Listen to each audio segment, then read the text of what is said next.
This tutorial will show you masking video clips, Capcut PC, online free video editing software completely for free. If this helped, drop a like, share the video, and subscribe for more. Presets and effects for life, click the link down below and enjoy the tutorial.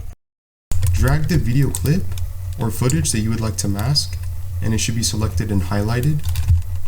Go to the top right hand screen, and next to video, you want to make sure that next to basic, next to remove BG, click this option mask.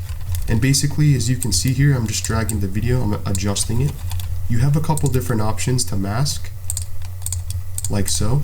We're gonna go with the horizontal mask. I like this in my opinion. You can even drag down and see how it masks according to what you like, just like so. Now drag your second video clip that you would like to mask in Capcut PC completely for free. Again, I'm gonna drag the video and I'm gonna adjust it like so.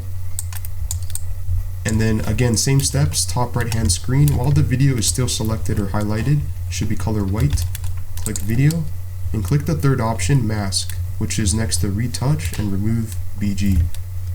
And I'm gonna click the third option or the fourth option, which says circle.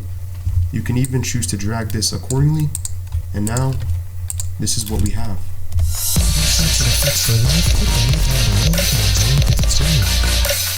Now you know how to mask multiple video clips or footage in Capcut PC online completely for free.